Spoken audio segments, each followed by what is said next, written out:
What's going on, everyone? This is Damien from Lore Seekers, and today I have some new 1k event lists. Yes, we just had another 1k event, and look at this. Top 8 different decks. 8 different decks in the top 8. This is amazing. So let's just jump straight into it.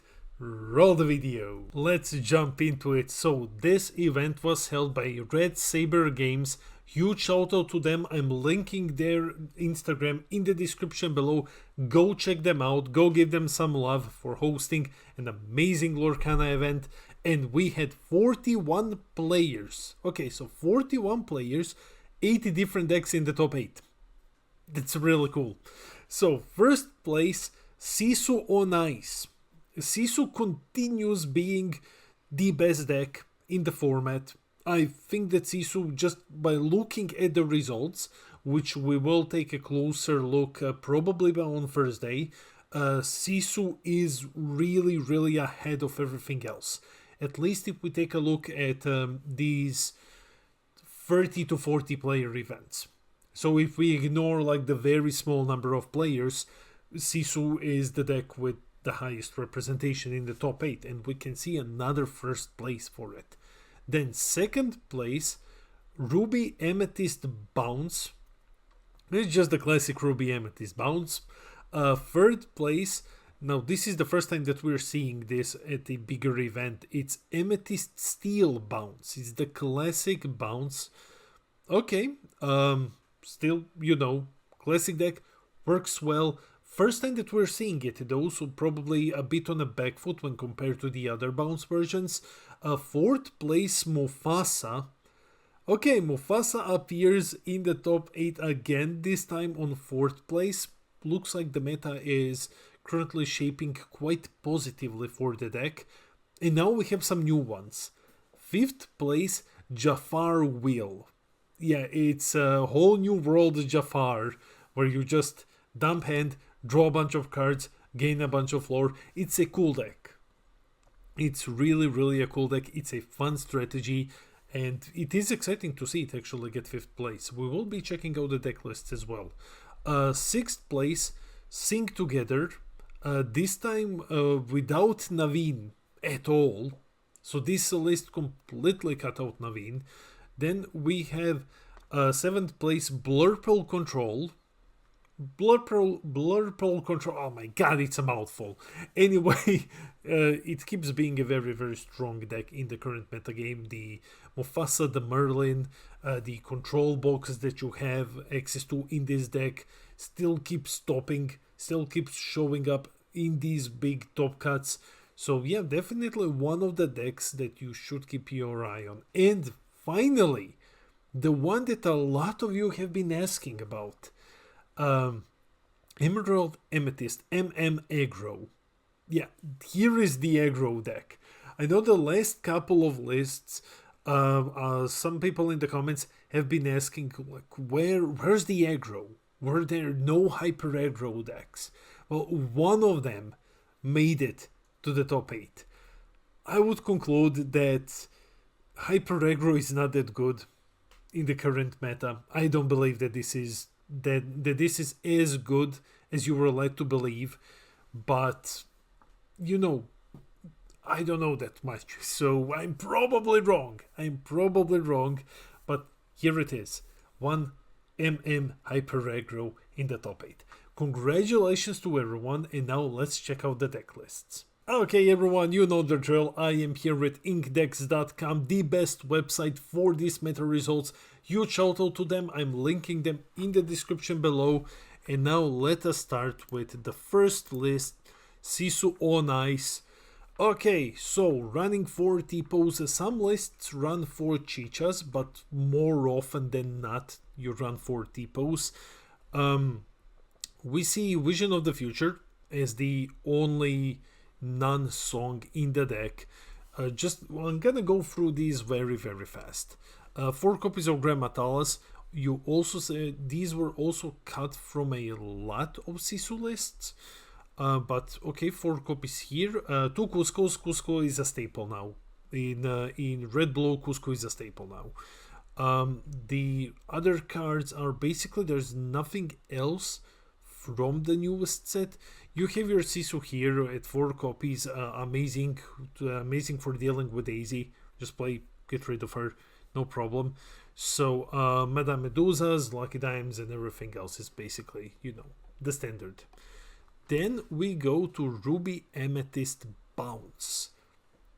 Okay, so there are some deviations from the standard list that we have seen so far, and that is 4 magic brooms. Not all of the decks run 4 magic brooms. Basically, whenever you play this character, whenever you play another character, you can banish the broom to draw one. There is a whole bunch of card draw in this deck. Also, 4 copies of Cusco, the 2-drop. When this card is banished, you may draw a card. So you constantly draw. You have your bounce engine, your snakes, your goats, your rabbits. Then on the high end, 1 Sisu and 1 copy of Elsa the Fifth Spirit. So this card has been seeing a lot of play in these bounce lists in all colors. I think towards the end of the week, I'm going to show you statistics for some cards, and this Elsa has been seeing a lot of play. If you're playing Amethyst, you should get yourself a couple of copies of Elsa. Then we are off to the classic bounce. Okay, so we have Steel Amethyst. So let's go through it. You have your Captain Hooks, and Chernobog's followers, and Cogsworth in your 1-cost slot. Okay, Captain Hook, still a very good card. Challenger +2, so he's a free 2. He can banish a lot of things. Cogsworth at 2 copies is cool. When you play him, you give something rush this turn. That's great. Then you have, your removal and fire the cannons. They're not listed. They are a bit mixed, so it takes just a moment to go through everything. We have your Smees, we have Pete's. If you play Steel, you play Pete, because Pete is just an amazing card. At 4 copies, you have to be very good at predicting things. At 4 copies of Pete. Only 2 elephants, so elephants still sneak into some lists. From what I have seen so far, it is usually these bounce decks in Blurple. It's not Ruby Amethyst from what I have seen. I might be wrong. I need to go and recheck things, but I do remember seeing the elephants in Blurple. So then we have the goats, the rabbits, Queen's Castle, and when it comes to high end, again 3 copies of Elsa, 5th Spirit, 2 Simbas. Simba is great. When you play him, you may banish an item or location. That's it. You shift for 4, but you don't have any target, so you just pay 6, you banish something. No interaction, nothing. Just play, banish, gone. You have 4 copies of Tinkerbell and 2 copies of Elsa Spirit of Winter in your high end. Then we have Mufasa. Now this Mufasa, as you can see, for those of you who are very proficient at the game, you can immediately recognize there's not a single action card in here. It's all characters. Not a single action card. So, we have our 4 copies of Mufasa, we have 3 Stitches. Stitch is great to get off of Mufasa, because you draw 2 cards, you replenish your hand. You have your removal here with Madame Medusa. Also 2 copies of Maximus. However, there are no characters that are 10 strength or more, so you never get the 5 lore effect. You just get the 2 lore effect, but still, getting 2 lore passively is pretty good. You also have 2 copies of Goofy. Whenever this character challenges another character, you gain 2 lore. He's a 2/4. Amazing way to keep the board cleared while gaining lore. In fact, he gains you more lore this way than if you were to actually go and quest with him. It is a pretty neat card. You have your Gastons here. This Gaston says he's a 4-cost. He says you can exert him and you pay 2 less for the next character you play this turn. So yeah, as you can see, a lot of the characters are pretty high in cost. We also have the Donald Duck here, which is from the new set and I haven't seen played yet. So okay, that's pretty neat. It's a bit harder to read, so give me just a second. When you play this character, if you used shift to play him, each opponent loses 2 lore, and then while an opponent has 10 or more lore, this card gains +6 strength. Still goes up to 9. Still not enough to use Maximus. But yeah, okay. You have Aladdin. Aladdin is a very old card. Basically, during your turn, whenever this character banishes another character in a challenge, you gain 2 lore and your opponent loses 2 lore. So it's a way to kinda even out the playing field, right? You have your Scars, Maleficent, and at the very high end, 2 copies of Sisu. Which you can also shift because you're playing 3 copies of the free cost one. Now comes Jafar. Okay, so what's the idea with Jafar? Basically, you play a relatively big control shell here. You also play Amethyst Chromicon. It's a great card in the deck because you play it early on. Each player may draw a card. However, it A helps you dig for your key pieces, and B, when you have Jafar in play, the big guy, you just gain lore. So other than that, what else do we have? So this Jafar is shift 5, so you're playing a couple of smaller ones. In the entire strategy revolves around the big guy. Let me bring him up. Basically, he says during your turn, when this character is exerted, you may draw whenever you draw a card, you gain 1 lore. It's a shift 5 evasive, 4 quests for 1, 4/5. Okay, so basically the main thing that you do is you shift into Jafar and then you sing Whole New World. And each player discards their hand and draw 7. So you immediately gain 7 lore. Then you also have Amethyst Chromicon. If you have at least one of them in play, you can exert it. You draw a card, you gain lore, so now you're up to 8. So technically, if you can play Amethyst Chromicon on turn 2, and then you just naturally go into Jafar on turn 5 and sing A Whole New World, you can gain 8 lore. So if you get to 12 until that point, you win the game. So yeah, it's a very, very cool deck. Of course, you can get more Chromicons. Then we have the Lemon Lime Sing Together. Let's see. So this one is more discarded than anything. So we have our Diablos here. We have Kida and the big one, the Protector of Atlantis, and now we have the Hand Destruction package, 4 copies of Sudden Chill. You also have Prince John, who draws you whenever an opponent discards. You have the Muses, who just bounce something, 2 or less strength. You have Forgotten Me. Each opponent chooses and discards 2 cards. It's an action. It's not a song. And you have, of course, your big Sing Together Under the Sea. Also, we don't talk about Bruno at 4 copies. So you're just playing a hand destruction basically deck. You're playing an Ember Emerald hand destruction deck. No Navins this time around. Okay, usually we see like at least one of them. So no Navins this time around. I think it's a card that's being dropped a bit from this list. Still finds home in some Steel Song lists though. We'll see what the future holds for Naveen. We still have a month and something until the DLCs. So then we have the Blurple deck.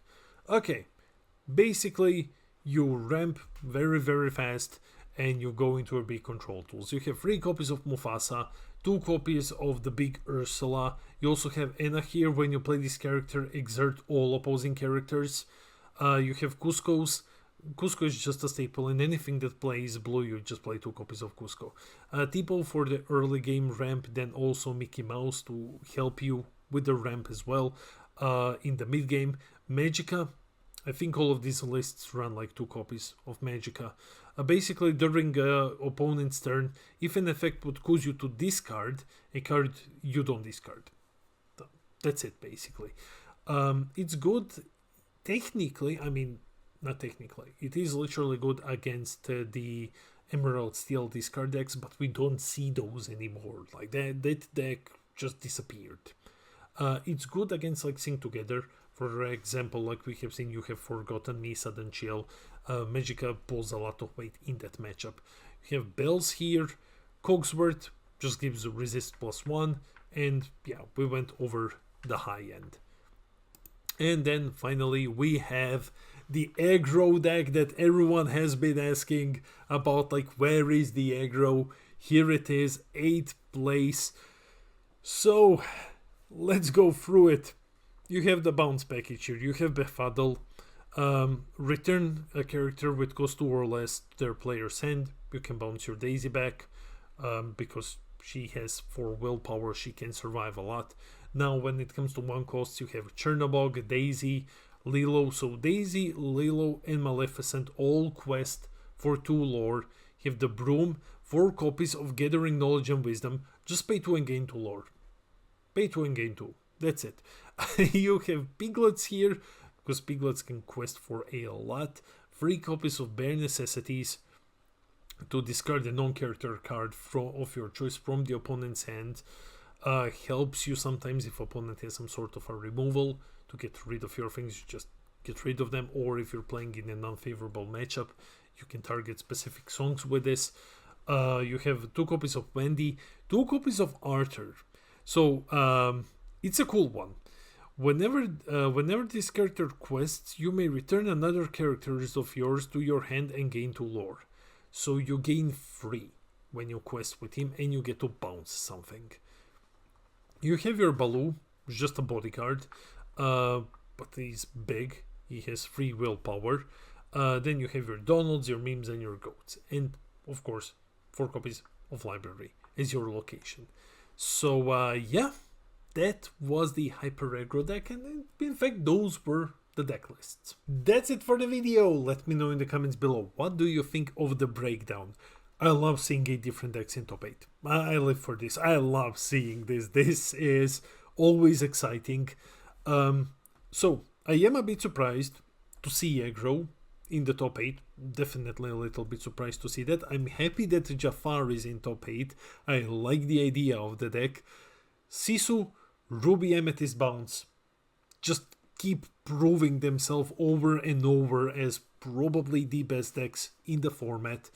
No Steel Song this time around. Blurple Control still keeps showing up in the top 8. Yeah, I think we are starting to see a somewhat stable image of the meta. At least we can conclude that Blurple, Sisu, and Ruby Amethyst Bounce are up there when it comes to decks. So anyways, let me know what you think of this breakdown. Let me know in the comments. I read all of your comments. I try to respond to everything. I love our little community. And while you're here, hit those like and subscribe buttons. Help us get to 500 subs. We're gonna have a giveaway. This has been Damien from Lore Seekers, and I'll see all of you in the next video.